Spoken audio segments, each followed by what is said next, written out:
Hello everyone, friends.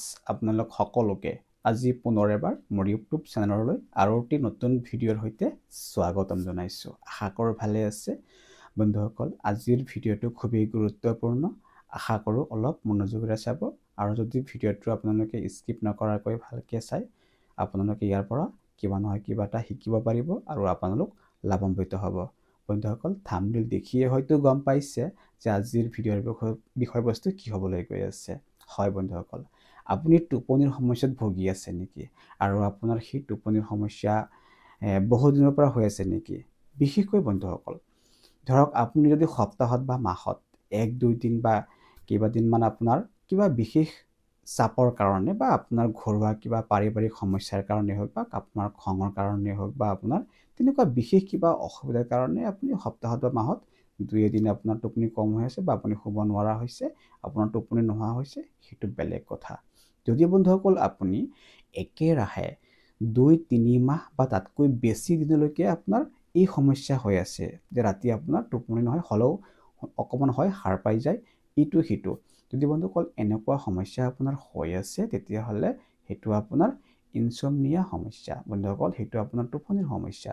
বন্ধুসকল, যদি আপুনি এনেকুৱা সমস্যাত ভুগি আছে তেতিয়াহ'লে চাওক, আপোনাৰ জীৱনটো খুবেই ষ্ট্ৰেছফুল হৈ পৰিব। কাৰণ বন্ধুসকল, আমাৰ দৈনন্দিন যিটো জীৱন যাপন, ব্যস্ততাৰ জীৱন যাপন, সেইটোৱে এনেও আমাৰ জীৱনটোক ষ্ট্ৰেছফুল কৰি তুলিছে। বিশেষকৈ এই টোপনি যদি আপোনাৰ নহয়গে তেতিয়াহ'লে আপোনাৰ তেনেকুৱা জীৱন আৰু বেয়ালৈ গুচি যাব। কাৰণ বন্ধুসকল, যদি এটা মানুহে দৈনিক 8 ঘণ্টা নুশুৱে, এজন মানুহে কমচে কম দৈনিক 8 ঘণ্টা ভালকে টোপনি দিব লাগে। তাৰ দিনটো বা তাৰ বডিটোক ভালকে ৰিলেক্স কৰিবৰ কাৰণে সেইখিনি টোপনি দিব লাগিব। যদি আপুনি দৈনিক 8 ঘণ্টামান শুব নোৱাৰে তেতিয়াহ'লে কি হ'ব বন্ধুসকল? এটা কথা মই আপোনালোকক কওঁ বন্ধুসকল, যোনজন মানুহে দৈনিক 8 ঘণ্টা শুব নোৱাৰে তেতিয়াহ'লে তেওঁৰ কি হ'ব পাৰে? ডায়েবেটিক্স হ'ব পাৰে, আপোনাৰ BP হাই হ'ব পাৰে, আপোনাৰ ষ্ট্ৰোক হ'ব পাৰে, হাৰ্ট এটেক হ'ব পাৰে, তাৰ মানসিক চাপ বৃদ্ধি পাব পাৰে, তাৰ শৰীৰৰ সুঠাম নহ'ব পাৰে, তাৰ স্কিনৰ সমস্যা হ'ব পাৰে। বন্ধুসকল, বিশেষকৈ সেই মানুহজন যদি ব্যৱসায়িক হয় তেতিয়াহ'লে তাৰ কি হ'ব পাৰে? তাৰ ব্যৱসায়িকত বহুত বাধা আহিব পাৰে। কাৰণ তেওঁ কাষ্টমাৰৰ সৈতে অলপ অচৰপ কথাতে খং কৰি দিব, ফলত কি হ'ব? তাৰ কাষ্টমাৰ বেয়া হ'ব, হয়তো তেতিয়া কি হ'ব? তাৰ ব্যৱসায়ো বেয়া হ'ব। বন্ধুসকল, যদি এটা মানুহে দৈনিক 8 ঘণ্টাৰ ঠাইত 6 ঘণ্টা শুৱে তেতিয়াহ'লে আপুনি হিচাপ কৰকচোন, এটা সপ্তাহত 8 ঘণ্টাত 6 ঘণ্টা, তেতিয়াহ'লে কি হ'ব? 2 ঘণ্টাকৈ কম। যদি আপুনি এনেকৈ 2 ঘণ্টাকৈ কম আপুনি এক সপ্তাহ পাৰ কৰে তেতিয়াহ'লে আপোনাৰ কি হ'ব? এটা দিন আপোনাৰ টোপনি নোহোৱাকৈ পাৰ হ'ব। হয় নে নহয় বন্ধুসকল? গতিকে বন্ধুসকল, টোপনি আপুনি ভালকে আনিবলৈ প্ৰয়াস কৰিব লাগিব বা আপুনি ইয়াৰ ওপৰত গুৰুত্ব দিব লাগিব। বন্ধুসকল, এনেকুৱা টোপনিৰ সমস্যাত ভোগা মানুহক আপুনি যদি তাৰমানে ভাগ কৰিবলৈ যায়, আপুনি চাব যে এনেকুৱা এজন মানুহ আছে, তাৰ টোপনি কেনেকুৱা হয় জানেনে? সি গৈ পেলাই বিচনাত যেতিয়া শুৱে, শোৱাৰ লগে লগে তাৰ টোপনি নাহে। কমচে কম আপোনাৰ 1 ঘণ্টা 1.5 ঘণ্টা গুচি যায়। যেনিবা তেওঁ 1-1.5 ঘণ্টাৰ পাছত টোপনি যায়, অৰ্থাৎ তেওঁৰ টোপনি আহে, যদি অলপ কিবা শব্দ শুনে বা যদি কাৰোবাৰ হাতৰ এনেকুৱা ঠেলা লাগে, সি সাৰ পাই যায়। আৰু এটা বন্ধুসকল, টোপনিৰ সমস্যা থকা মানুহৰ এনেকুৱা ভাৱ হয় যে তেওঁ বিচনাত শুলে, শোৱাৰ লগে লগে টোপনি গ'ল। কিমান সময়? খুব বেছি 1-1.5 ঘণ্টা। তাৰ পাছত সাৰ পাই যায়, নিজে নিজে সাৰ পাই যায়। সাৰ পোৱাৰ পিছত কি হয়? এই দিনত যিবিলাক অশান্তিমূলক যিখিনি ঘটনা ঘটি গৈছে বা যিখিনি হৈ গৈছে, সেই কথাখিনি মগজুত আহি থাকে, মনত আহি থাকে, সেইবোৰ ভাবি ভাবি আকৌ শুই যায়। তাৰ পাছত কি হয়? আকৌ তেনেকুৱা 1-1.5 ঘণ্টাৰ পিছত সাৰ পাই যায়। বন্ধুসকল, আৰু এটা টোপনি কেনেকুৱা জানেনে? আপুনি গৈ পেলাই বিচনাত শুলে, শোৱাৰ পিছত কি হ'ল? আপোনাৰ 60ৰ পৰা 90 মিনিট সময়লৈকে আপোনাৰ টোপনি অহা নাই ধৰক। তাৰ পাছত আপোনাৰ গভীৰ টোপনি আহিছে আৰু 7-8 ঘণ্টা একেটা টোপনিতে পাৰ হৈ গৈছে। আপুনি সপোনত যি দেখিছে গোটেইখিনি আপুনি বিৱৰি ক'ব পাৰিছে, কিন্তু আগৰ যিটো টোপনি আছিলে বন্ধুসকল, তেওঁলোকে কিন্তু আপোনাৰ সপোনৰ সমস্যা বা সপোনত দেখা বস্তুবোৰ ভালকে মনত পেলাই ক'ব নোৱাৰা হৈ যায়। বন্ধুসকল, বিশেষকৈ যদি আপুনি এনেকুৱা টোপনিৰ সমস্যাত ভুগি আছে তেতিয়াহ'লে আপুনি কোনটো ভাগত পৰিছে মোক কমেণ্ট কৰি জনাব। বন্ধুসকল, এনেকুৱা টোপনিৰ সমস্যাত ভোগাৰ কাৰণ বিভিন্ন ধৰণৰ হ'ব পাৰে। বিশেষ কাৰণত এনেকুৱা সমস্যা আহি যায়। বন্ধুসকল, ইয়াৰ বাবে আপোনালোকে তেনেকুৱা কিবা ব্যৱস্থা লোৱা নহয়, নিশ্চয় লৈছে। কিন্তু আজি বন্ধুসকল আপোনালোকক মই কেইটামান ট্ৰিক্সৰ বিষয়ে ক'ম, যিকেইটা ট্ৰিক্স আপোনালোকে অৱলম্বন কৰিলে, আপোনালোকে যদি ব্যৱহাৰ কৰে, আপোনাৰ লাইফত ইউজ কৰে, হয়তো আপুনি তেনেকুৱা সমস্যাৰ পৰা হাত সাৰিব পাৰিব। তেতিয়াহ'লে বন্ধুসকল আহক দেৰি নকৰি আমি সেই ট্ৰিক্সৰ কথাখিনি আলোচনা কৰোঁ। বন্ধুসকল, ট্ৰিক্সৰ বিষয়ে আলোচনা কৰাৰ আগতে মই আপোনালোকক এটি বিশেষ অনুৰোধ কৰি লৈছোঁ। বন্ধুসকল, যদি আপোনালোকে আজি প্ৰথম মোৰ চেনেলত ভিডিঅ' চাই আছে, তেতিয়াহ'লে প্লিজ মোৰ চেনেলটো ছাবস্ক্ৰাইব কৰি ল'ব, লগতে বেল আইকনটো দবাই থ'ব, যাতে পৰৱৰ্তী ভিডিঅ'ৰ ন'টিফিকেশ্যন পোনপ্ৰথমে আপুনি পায়। বন্ধুসকল, যদি ভাবিছে আনেও উপকৃত হওক, তেতিয়াহ'লে মানৱতাৰ খাতিৰত ভিডিঅ'টো শ্বেয়াৰ কৰি দিব। বন্ধুসকল, সদু শেষত যদি ভিডিঅ'টো চাই পেলাই ভাল লাগে, লাইক এটা কৰিব। তেতিয়াহ'লে আহক আমি এতিয়া ট্ৰিক্সৰ কথাখিনি আলোচনা কৰোঁ।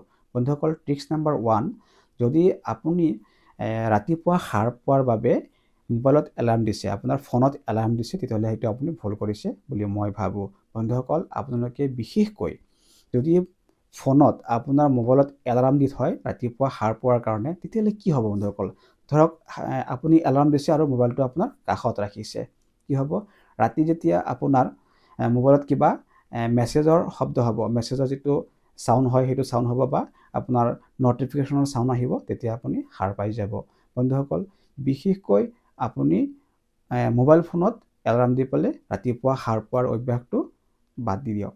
আপুনি এটা কাম কৰিব, কি যিটো এলাৰ্ম বেল পোৱা যায় বা এলাৰ্ম ক্লক পোৱা যায়, আপুনি তেনেকুৱা এলাৰ্ম ব্যৱহাৰ কৰাটো উচিত। আহক এতিয়া আমি ট্ৰিক্স নাম্বাৰ 2 তাৰ বিষয়ে অলপ কথা পাতোঁ। বন্ধুসকল, যদি আপোনাৰ তেনেকুৱা সমস্যা হৈ থাকে যে ৰাতি আপুনি শুবলৈ গ'লে আপোনাৰ ভালকৈ টোপনি নহয়, বা আপোনাৰ টোপনি দেৰিকৈ আহে, আহিলেও সাৰ পাই যায়, আপোনালোকে এটা কাম কৰিব পাৰে বন্ধুসকল। যদি তেনেকুৱা সমস্যা আপোনাৰ হৈ আছে, তেতিয়াহ'লে আপুনি ৰাতি শোৱাৰ আগে কুহুমীয়া গৰম পানীৰে ভালকৈ গা ধুই ল'ব। তেতিয়াহ'লে কি হ'ব জানেনে? আপোনাৰ বডিৰ যিটো কোল্ড টেম্পাৰেচাৰ, সেইটোৱে আপোনাৰ কমাই দিব আপোনাৰ এই গা ধোৱাটোৱে, আৰু আপোনাৰ কি হ'ব, টোপনিৰ ভাৱটো অলপ সোনকালে আহিব। কমচে কম আপোনাৰ 10 পৰা 20 মিনিট আগতে আপোনাৰ টোপনিটো আহি যাব। বন্ধুসকল, আপোনালোকে আৰু এটা কাম কৰিব, কি যদি আপোনালোকৰ তেনেকুৱা সমস্যা হৈ আছে, যদি আপুনি গা নোধোৱে বা তেনেকুৱা ব্যৱস্থা নাই, আপোনাৰ তেনেকুৱা এটা সমস্যা আছে, তেতিয়াহ'লে আপুনি কি কৰিব পাৰে, আপোনাৰ আঁঠুৰ তললৈকে আপুনি যদি গৰম পানী নাপায়ো, ঠাণ্ডা পানীৰে হ'লেও আঁঠুৰ তললৈকে আপুনি ধুই ল'ব। ধুই পেলাই তাৰপাছত আপুনি শুবলৈ যাব, হয়তো আপোনাৰ টোপনি আহিব। আহক এতিয়া আমি ট্ৰিক নাম্বাৰ 3 বিষয়ে কথা পাতোঁ। বন্ধুসকল, ইয়াতে মই আপোনালোকক এটা কথা ক'ম, যে আপোনালোকে ৰুটিন মানি চলিব, মানে ৰুটিন মেইনটেইন কৰিব, অৰ্থাৎ সময়ৰ কাম আপুনি সময়ত কৰিব। আপোনাৰ ব্ৰেকফাষ্টটো ছেম টাইমত কৰিব, ডিনাৰ ছেম টাইমত কৰিব, আপোনাৰ লাঞ্চটো ছেম টাইমত কৰিব। বন্ধুসকল, তাৰোপৰি বন্ধুসকল, ধৰক আপুনি ৰাতিৰ যিটো খাদ্য খায়, ৰাতিৰ আহাৰখিনি আপোনালোকে সদায়, যদি আপোনাৰ তেনেকুৱা সমস্যাত ভুগি আছে, তেতিয়াহ'লে আপুনি ৰাতিৰ আহাৰখিনি সন্ধিয়া 7 বজাতে খাবলৈ চেষ্টা কৰিব। সন্ধিয়া 7 বজাত আপুনি যদি খাদ্যখিনি খাই দিয়ে, তেতিয়াহ'লে আপুনি শুবলৈ যোৱা সময় আৰু খাদ্য খোৱাৰ সময়খিনিৰ মাজত কমচে কম 2-3 ঘণ্টা গেপ পাই যাব। তেতিয়াহ'লে কি হ'ব, আপোনাৰ সোনকালে টোপনিটো আহি যাব। কাৰণ বন্ধুসকল, যদি আপুনি খাদ্য খাই শুবলৈ যায়, তেতিয়াহ'লে আপোনাৰ খাদ্যখিনি পেটত পাচন প্ৰক্ৰিয়াটো আৰম্ভ হৈ থাকিব, তেতিয়া আপোনাৰ টোপনিটো নাহিব পাৰে, যদি আপুনি সেনেকুৱা সমস্যাত ভুগি আছে। সেইকাৰণে কৈছোঁ বন্ধুসকল, আপোনালোকে খাদ্য খোৱা আৰু ৰাতি শোৱাৰ যিটো সময়, সেইটোৰ মাজত কমচে কম 2-3 ঘণ্টা গেপ ৰাখিব। আৰু এটা কথা বন্ধুসকল, আপুনি যোনটো বেডৰুমত শুৱে, সেই বেডৰুমত আপুনি শুবলৈ যাওঁতে আপোনাৰ লেপটপ বা আপোনাৰ মোবাইল ফোন, বা আপুনি সেই বেডৰুমত আপুনি শুই টিভি চোৱা, এনেকুৱা ছিষ্টেম নাৰাখিব।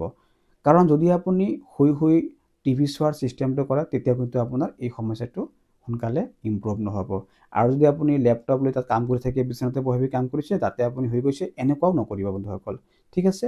আপুনি মানে আপোনাৰ মোবাইল ফোনটো তাত নিনিব। কাৰণ যদি আপুনি মোবাইল ফোনটো আপোনাৰ বেডৰুমত ৰাখে, হয়তো আপোনাৰ ৰাতি তেনেকুৱা ন'টিফিকেশ্যন বা মেছেজৰ চাউণ্ড অহাৰ লগে লগে আপোনাৰ টোপনি ভাঙি যাব। গতিকে আপুনি এইবিলাক বস্তু যিমান পাৰে বেলেগ ৰুমত ৰাখিবলৈ যত্ন কৰিব। আৰু আপুনি যোনটো বেডৰুমত শুব, সেই ৰুমটো চাগে খুব ডাৰ্ক আন্ধাৰ হয়, মানে খুব ঘন আন্ধাৰ থাকে, তেনেকুৱা আপুনি ব্যৱস্থা কৰি ল'ব পাৰে। I love coffee, I love T, অৰ্থাৎ আপুনি কফি খাই ভাল পায়, আপুনি চাহ খাই ভাল পায়। যদি আপুনি সন্ধিয়া 4 বজাত চাহ খায় বা কফি খায়, সেই কফিয়ে আপোনাৰ বডিত কমচে কম 8 ঘণ্টালৈকে কাৰ্যক্ষম হৈ থাকিব। তেতিয়াহ'লে আপোনাৰ টোপনি আহিবলৈ গ'লে আপোনাৰ কিমান বাজিব? ৰাতি 12টা বাজিব। গতিকে বন্ধুসকল, মই এটা কথাই কওঁ যে শোৱাৰ কমচে কম 7-8 ঘণ্টা আগত আপুনি কফি বা চাহ খাবলৈ যত্ন কৰিব। বন্ধুসকল, এনেকুৱা টোপনিৰ সমস্যা ইমপ্ৰুভ কৰাৰ ক্ষেত্ৰত আপোনালোকে এৰবিক এক্সাৰচাইজ কৰিব পাৰে। বন্ধুসকল, এৰবিক এক্সাৰচাইজ কি বস্তু আপোনালোকে যদি গুগলত চাৰ্চ কৰে এৰবিক এক্সাৰচাইজ লিখি পেলাই, তেতিয়াহ'লে আপোনালোকে তাত পাই যাব। তাৰে যিকেইটা এক্সাৰচাইজ আপোনালোকৰ কাৰণে সহজ হয় আপোনালোকে তেনেকুৱা ব্যায়াম কৰিব। আৰু এটা কথা বন্ধুসকল, আপুনি শোৱাৰ কমচে কম 4-5 ঘণ্টা আগতহে এনেকুৱা ব্যায়াম কৰিব আৰু আপুনি শোৱাৰ আগে আগে তেনেকুৱা ব্যায়াম কৰিব। কাৰণ যদি আপুনি শোৱাৰ আগে আগে তেনেকুৱা এক্সাৰচাইজ কৰে তেতিয়াহ'লে কি হ'ব, আপোনাৰ বডিটো এনেও বেছি উত্তেজিত হৈ থাকিব। ফলত কি হ'ব, আপোনাৰ টোপনি অহাৰ সময়টো লেট হৈ যাব। বন্ধুসকল, এই টোপনিৰ সমস্যা নোহোৱাৰ ক্ষেত্ৰত আৰু এটা কাম আপোনালোকে কৰিব পাৰে, আপোনালোকে ডায়েৰী মেইনটেইন কৰিব পাৰে। মানে কেনেকুৱাকৈ বন্ধুসকল, ধৰক আপুনি দিনটোত যিখিনি ভাল আপুনি পাইছে, যিখিনি ভাল ঘটনা ঘটিছে আপোনাৰ লগত, সেইখিনি বিষয়ৰ ওপৰত আপুনি 2-3 শাৰী বাক্য দৈনিক লিখাৰ অভ্যাস কৰিব। সেইখিনিও কিন্তু আপোনাৰ ষ্ট্ৰেছ, মানসিক চাপটো কমোৱাৰ ক্ষেত্ৰত যথেষ্ট সহায় কৰিব। ফলত আপোনাৰ টোপনি ইমপ্ৰুভ হ'ব। আনহাতে বন্ধুসকল, যদি আপোনাৰ ফেমিলি বা আপোনাৰ পাৰ্টনাৰৰ লগত যেতিয়া আপুনি শুব, তেতিয়া আপুনি তেওঁৰ লগত কথা পাতি যদি আপুনি শুৱে, তেতিয়া কিন্তু আপোনাৰ টোপনি সোনকালে আহিব আৰু সেইটো কৰিবলৈ যত্ন কৰিব। বন্ধুসকল, এনেকুৱা আৰু বহুত ধৰণৰ ট্ৰিক্স আছে। হয়তো গোটেইখিনি বিষয়ে মই আপোনালোকক এতিয়া জনাব নোৱাৰিম বা আপোনাৰ সময় নাটিব বন্ধুসকল। বিশেষকৈ মই মূল যিখিনি ট্ৰিক্স সেইখিনি বিষয়ে মই আপোনালোকক ক'লোঁ, আপোনালোকে এইখিনি ফ'ল' কৰিব।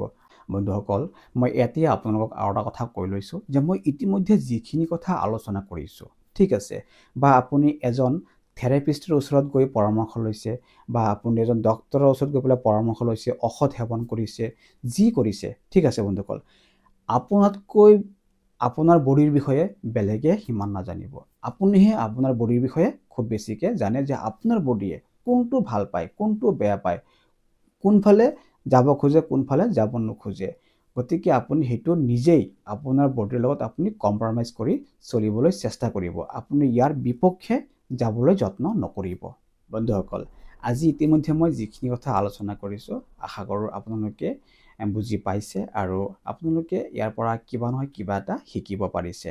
বন্ধুসকল, যদি ভিডিঅ'টো ভাল লাগিছে তেতিয়াহ'লে মই কওঁ লাইক এটা কৰক। বন্ধুসকল, উৎসাহ পাওঁ, তেনেকুৱা ভিডিঅ' বনাবলৈ উৎসাহ পাওঁ।